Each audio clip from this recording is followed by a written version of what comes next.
हम लोग राजभाषा में देखेंगे। राजभाषा का बहुत छोटा सा चैप्टर है, इससे जितने तरह के क्वेश्चंस आ सकते हैं उसको यहीं देख लेते हैं। 20 ईयर्स में ये इतने ही आए हैं, एक पेज ही आए हैं। देखते हैं। भारतीय संविधान के अनुच्छेद 344 के अंतर्गत प्रथम राजभाषा आयोग का गठन कब हुआ था? तो ये हुआ था वर्ष 1955 में। बीजी खेर की अध्यक्षता में हुआ था ये।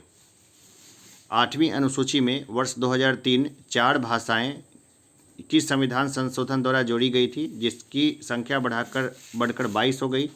तो 92 संविधान संशोधन के द्वारा। अब देखते हैं संविधान में 8वीं अनुसूची में सम्मिलित भाषाएं। तो असमिया है, बंगला है, गुजराती है, हिंदी है, कन्नड़ है, कश्मीरी है, कोंकणी है, मलयालम है, मणिपुरी है, मराठी है, नेपाली है, उड़िया है, पंजाबी है, संस्कृत है, सिंधी है, तमिल है, तेलुगु है, उर्दू है, डोगरी है, बोडो है, मैथिली है, संथाली है। इंग्लिश नहीं है। आप देखिए यहाँ पर इंग्लिश जो है ना वो नहीं है यहाँ पर। तो इंग्लिश भी एक राज्य की जो है ना राजभाषा है। तो कौन सा राज्य है मुझे कमेंट बॉक्स में बताइए। मैं पीछे बता चुका हूँ, पिछली क्लासेस में मैंने इसके बारे में बताया है। संविधान के किस अनुच्छेद में प्रत्येक राज्य में भाषाई अल्पसंख्यक वर्ग के बच्चों को उनकी मातृभाषा में प्राथमिक स्तर पर शिक्षा उपलब्ध कराने की व्यवस्था है? तो यह अनुच्छेद 350 क में। मैथिली भाषा को 8वीं अनुसूची के अंतर्गत किस वर्ष शामिल किया गया? ये किया गया वर्ष 2003 में।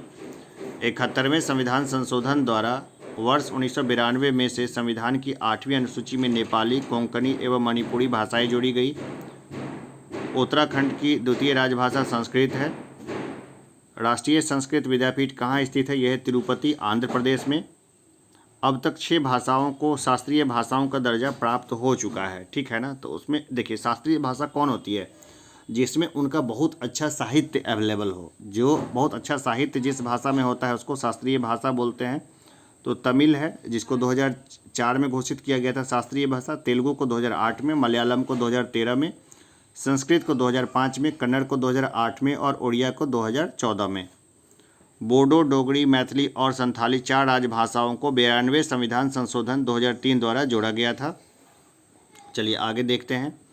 राजभाषा से संबंधित महत्वपूर्ण अनुच्छेद को देखते हैं हम लोग। अनुच्छेद देखते हैं हम लोग। 343 है संघ की राजभाषा। 344 है राजभाषा पर संसदीय आयोग एवं समिति। क्षेत्रीय भाषाएं को देखें। 345 है राज्य की राजभाषा अथवा राजभाषाएं। 346 है एक राज्य से दूसरे राज्य अथवा एक राज्य से संघ के बीच संवाद के लिए राजभाषा। 347 है किसी राज्य की जनसंख्या में के एक समूह द्वारा बोली जाने वाली भाषा से संबंधित प्रावधान। सर्वोच्च न्यायालय व उच्च न्यायालयों की भाषा को देखते हैं। 348 सर्वोच्च न्यायालय तथा उच्च न्यायालयों में साथ ही अधिनियमों एवं विधेयकों में प्रयोग की जाने वाली भाषा। 349 देखते हैं भाषा से संबंधित कुछ नियम अधिनियम करने के लिए विशेष प्रक्रिया। विशेष विनिर्देश को देखें हम लोग। 350 शिकायत निवारण के लिए प्रयुक्त भाषा। 350A प्राथमिक स्तर पर मातृभाषा में शिक्षा के लिए असुविधाएं। 350B को देखें भाषाई अल्पसंख्यक के लिए विशेष पदाधिकारी। 351 में है हिंदी भाषा के विकास के लिए विनिर्देश। भाई निर्देश लिख देते। वर्ष 1957 में प्रथम राजभाषा संयुक्त समिति किसकी अध्यक्षता में गठित की गई थी? तो पंडित गोविंद बल्लभ पंत की अध्यक्षता में। भारत की राजकीय भाषा संबंधी प्रावधान का संशोधन किस प्रकार हो सकता है? तो संसद में कम से कम 2/3 बहुमत से।